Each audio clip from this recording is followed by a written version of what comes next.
참으로 존귀하신 하나님, 오늘도 우리에게 새날을 허락하시고 오늘도 우리로 말씀 앞에 서게 하셨습니다.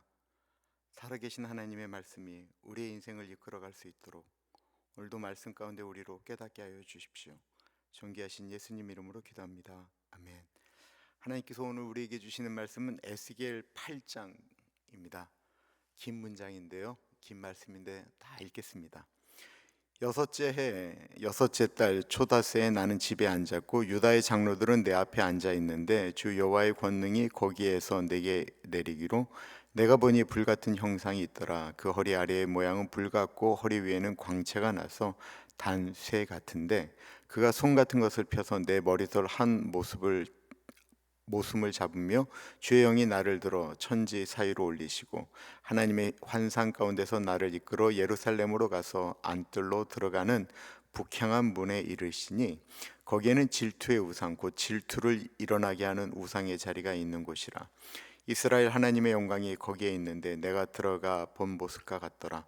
그가 내가 이르시되 인자야 이제 너는 눈을 들어 북쪽을 바라보라 하시기로 내가 눈을 들어 북쪽을 바라보니 제단문 어기 북쪽에 그 질투의 우상이 있더라. 그가 또 내게 이르시되 인자야 이스라엘 족속이 행하는 일을 보느냐. 그들이 여기에서 크게 가증한 일을 행하여 나로 내 송소를 멀리 떠나게 하느니라. 너는 다시 다른 큰 가증한 일을 보리라 하시더라. 그가 나를 이끌고 뜰문에 이르시기로 내가 본즉 담에 구멍이 있더라. 그가 내게 이르시되 인자야 너는 이 담을 헐라 하시기로 내가 그 담을 허니 한 문이 있더라. 또 내게 이르시되 들어가서 그들이 거기에서 행하는 가증하고 악한 일을 보라 하시기로 내가 들어가 보니 각양 곤충과 가증한 짐승과 이스라엘 족속의 모든 우상을 그 사방벽에 그렸고 이스라엘 족속의 장로 중 70명이 그 앞에 섰으며 사반의 아들 사냐도 그 가운데 섰고 각기 손에 향로를 들었는데 향연이 구름같이 오르더라. 또 내게 이르시되 인자야 이스라엘 족속의 장로들이 각각 그 우상의 방한 어두운 가운데서 행하는 것을 내가 보았느냐. 그들이 이르기를 여호와께서 우리를 보지 아니하시며 여호와께서 이 땅을 버리셨다 하느니라. 또 내게 이르시되 너는 다시 그들이 행하는 바 다른 큰 가증한 일을 보리라 하시더라. 그가 또 나를 데리고 여호와의 전으로 들어가는 북문에 이르시기로 보니 거기에 여인들이 앉아 단무술을 위하여 애곡하더라. 그가 또 내게 이르시되 인자야 내가 그것을 보았느냐. 너는 또 이보다 더 큰 가증한 일을 보리라 하시더라. 그가 또 나를 데리고 여호와의 성전 안뜰에 들어가시니라. 보라 여호와의 성전 문 곧 현관과 제단 사이에서 약 25명의 여호와의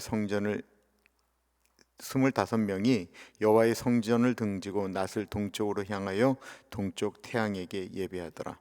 또 내게 이르시되 인자야 내가 보았느냐. 유다 족속이 여기에서 행한 가증한 일을 적다 하겠느냐. 그들이 그 땅을 폭행으로 채우고 또다시 내 노염을 일으키며 심지어 나뭇가지를 그 코에 두었느니라. 그러므로 나도 분노를 갚아 불쌍히 여기지 아니하며 국류를 베풀지도 아니하리니 그들이 큰 소리로 내 귀에 부르짖을지라도 내가 듣지 아니하리라. 오늘 말씀의 제목은 하나님의 성전 안에서 벌어진 일입니다. 하나님의 성전 안에서 벌어진 일.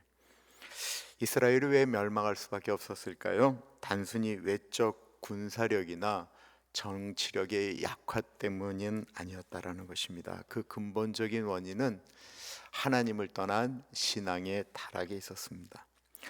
하나님은 이미 율법과 선지자들을 통해서 경고하셨고 북이스라엘이 멸망하는 모습을 남유다에 보여주심으로 끊임없이 경고하셨습니다.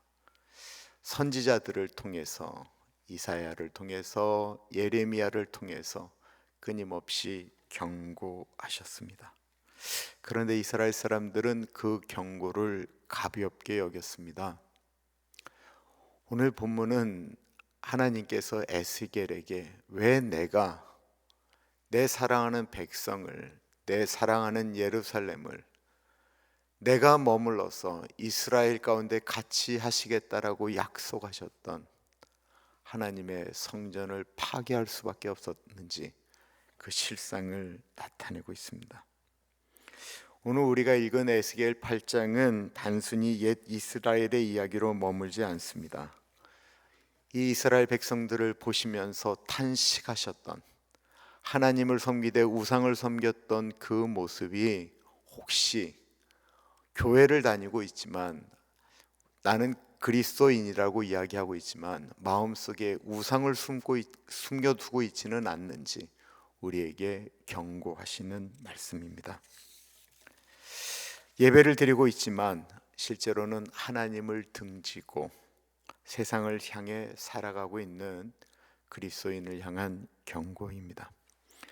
에스겔은 바벨론에 잡혀 있었던 중이었죠. 그리고 그 장로들과, 이스라엘의 리더인 장로들과 함께 이렇게 대화를 하고 있었을 때에 갑자기 하나님의 영이 에스겔을 들어서 예루살렘 성전으로 데리고 가십니다. 아직 예루살렘 성전은 멸망하지 않았습니다.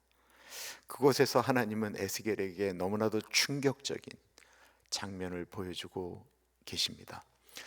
에스겔은 끊임없이 이스라엘 민족에게 회개하라고 외쳐서 이 말을 들은 이스라엘 백성들이 회개하지 않을까라고 하는 기대치가 있었는데 그게 아니었습니다. 하나님께서 에스겔에게 보여줬던 예루살렘 성전의 타락의 첫 번째 모습은 질투의 우상이었습니다. 5, 6절입니다. 그가 내게 이르시되 인자야 이제 너는 눈을 들어 북쪽을 바라보라 하시기로 내가 눈을 들어 북쪽을 바라보니 제단문 어기 북쪽에 그 질투의 우상이 있더라. 그가 또 내게 이르시되 인자야 이스라엘 족속이 행하는 일을 보느냐 그들이 여기에서 크게 가증한 일을 행하여 나로 내 성소를 멀리 떠나게 하느니라. 너는 다시 다른 큰 가증한 일을 보리라 하시더라. 하나님의 임재가 있어야 될 자리에 하나님이 질투하게 하실 만큼의 가증한 형상 등 질투하게 하는 우상들이 세워져 있었다라는 것입니다. 인자야 보느냐 이들이 행하는 가증한 일을 보느냐 내가 있어야 될 자리에 우상이 서 있다라고 하는 것입니다. 근데 더 무서운 거는 이건 아무것도 아니라는 거예요. 이 에스겔서 8장에 나오는 거는 점점 더 심각해지는 이스라엘 백성들의 하나님을 떠난 행위들이 나타나고 있다는 것입니다. 에스겔은 성전 벽의 구멍을 통해서 더 깊숙한 내부로 들어가게 됩니다. 10절과 11절이에요. 내가 들어가 보니 각양 곤충과 가증한 짐승과 이스라엘 족속의 모든 우상을 그 사방벽에 그렸고 이스라엘 족속의 장로 중 70명이 그 앞에 섰으며 사반의 아들 야사냐도 그 가운데에 섰고 각기 손에 향로를 들었으며 향연이 구름같이 오르더라. 깊이 들어가 보니까 이스라엘의 지도자들, 장로들 그리고 제사장들이 각양 우상이 숨겨져 그려져 있는 곳에서 향을 피우고 경배하고 있었다라는 것입니다.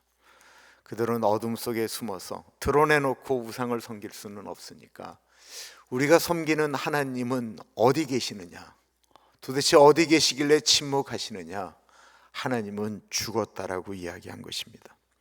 즉 하나님을 믿고 섬긴다라고 했던 지도자들이 하나님이 보지 않는 곳에서는 다른 신을 섬기며 하나님은 우리에게 관심 없다라고 단정 지었다라는 것입니다. 이들은 숨어서 그랬다라는 거죠. 즉 우리가 아무도 보지 않는 곳에서 우리는 하나님을 바라보고 살고 있느냐라는 것입니다. 사람들이 모여있는 곳에서는 경건하게 예배를 드리지만 하나님이 안 계시다라고 느껴지는 곳, 사람들의 시선이 없는 곳에서는 우리 정말 내면 가운데 우리는 무엇을 섬기고 있느냐라는 것입니다. 이분들이 가졌던 생각이 뭐예요? 이 은밀한 공간에는 하나님은 없다라는 것입니다. 하나님은 에스겔을 더 깊이 성전 안으로 인도하십니다. 14절에 보니까 그가 또 나를 데리고 여호와의 전으로 들어가는 북문에 이르시기로 보니 거기에 여인들이 앉아 단무스를 위하여 애곡하더라. 여인들이 앉아서 바벨론의 풍요의 신, 하나님은 죽었다라고 말씀하셨던 그 단무스 신을 섬기고 있었다라는 것입니다. 왜 그래요? 자신들이 섬겼던 하나님이 그 바벨론의 사람들이 섬기는 단무스에게 졌다라고 느껴지는 것이죠. 아, 하나님은 소용없다. 이젠 풍요의 신, 물질의 신 단무스를 섬겨야 되겠다라고 이야기하고 있습니다. 근데 여기서 놀라운 건 하나님의 이름이 불리는 곳에서 이들이 이방 신을 향해 애곡하였다라는 것입니다. 이건 단지 외적인 문제가 아니고요, 마음속에서 철저하게 하나님을 떠났다라는 것이죠. 단무스를 위하여 애곡했다라고 하는 것은 나에게 필요한 돈, 나에게 필요한 물질, 뭐 너무 중요한 거죠. 그러나 그것을 위해서 이 여인들이 그것을 위해서 하나님을 버렸다라는 것입니다. 돈을 위해서라면 죽은 것이라도 붙들겠다라는 것입니다. 그리고 마지막으로 에스겔은 성전의 가장 안뜰 제단 앞까지 들어갑니다. 그가 또 나를 데리고 여호와의 성전 안뜰에 들어가시니라. 보라, 여호와의 성전 문 곧 현관과 제단 사이에서 약 25명이 여호와의 성전을 등지고 낫을 동쪽으로 향하여 동쪽 태양에게 예배하더라. 25명의 남자가 하나님을 등지고 태양을 향해 절하고 있었다라는 것입니다. 그들은 몸은 분명히 성전에 있습니다. 그런데 하나님의 성전, 하나님의 언약궤가 있는 쪽이 아닌 그 반대쪽 몸을 돌려서 태양을 향하여 절하고 있었다라는 것입니다. 이것은 뭐 상징적인 거죠. 우리가 예배를 드리면 이 강단을 향하여 이렇게 다 예배를 드리잖아요. 목사를 보고 예배를 드리는 게 아니고 그냥 하나님을 바라보고 예배를 드리는 것인데, 그 내면은 실제로는 다 뒤돌아서서 세상을 그리워하며 세상을 향하여 예배를 드렸다라는 것입니다. 우리도 예배를 드릴 때는 하나님을 향하여 얼굴을 들고 예배를 드리는 것 같죠. 예배를 드릴 때 뒤돌아서 예배를 드리는 분이 어디 있겠어요. 그런데 마음은 모든 것들이 세상의 관심을 다 가지고 육신의 정욕과 안목의 정욕과 이생의 자랑에 사로잡혀 있지 않는가라고 하는 것입니다.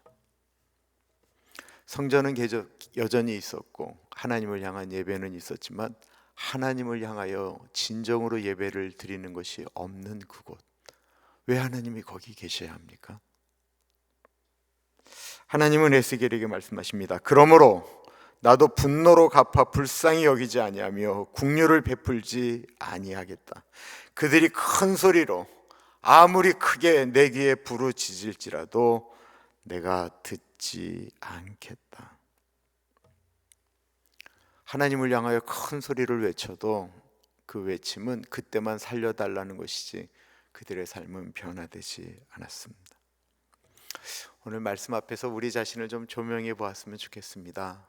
우리의 내면 안에 정말로 하나님을 모시고 살고 있는지, 하나님이 내 중심의 정말로 주인이신지, 내가 정말 하나님보다 더 사랑하는 것, 하나님을 밀어내고 내 중심에 두고 있는 것은 없는지. 지난주 말씀드렸던 것처럼 아직 은혜의 시간입니다. 그래서 우리가 아직 돌이킬 수 있다라는 것입니다. 아직도 은혜의 시간이라고 한다면 우리에게 기회가 있고 회개의 시간이 있습니다. 하나님을 향하여 우리가 고개를 들 뿐만 아니라 우리의 마음도 하나님을 향하기를 간절히 축원합니다. 기도하겠습니다. 참으로 존귀하신 하나님, 에스겔을 통해 보여주신 성전의 실상 앞에 저희도 두렵고 떨림으로 엎드립니다. 성전 안에 계셔야 될 주님 대신 우상이 자리 잡고 있었던, 백성들이 은밀한 곳에서 다른 신을 섬기며 여호와가 보지 않으신다라고 말했던 것처럼 주님, 우리의 마음에도 하나님보다 더 사랑하는 것들이 자리를 잡고 있지는 않습니까? 예배의 자리에 있지만 얼굴은 세상을 향하여 들고 있는 우리의 신앙을 불쌍히 여겨 주십시오. 지금이 은혜 받을 때임을 믿습니다. 돌이킬 수 있는 이 기회를 놓치지 않게 하시고 하나님 중심, 마음의 중심에 오직 하나님만을 바라보게 하소서. 은밀한 죄를 하나님께 회개하며 나는 하나님을 예배하는 예배자입니다라고 고백하는 우리 모두가 되게 하여 주옵소서. 지금은 우리 주 예수 그리스도의 은혜와 우리를 너무나도 사랑하셔서 하나밖에 없는 아들을 넉넉하게 보내주신 하나님 아버지의 그 크신 사랑하심과 성령 하나님의 감화 감동 역사 충만 교통하심이 어느 형편에서든지 나는 예배자로 서 있습니다. 내 눈과 내 마음이 하나님을 바라봅니다 고백하는 사랑하는 죄백성들 머리 위에 지금으로부터 영원토록 함께 하시길 간절히 축원하옵나이다. 아멘.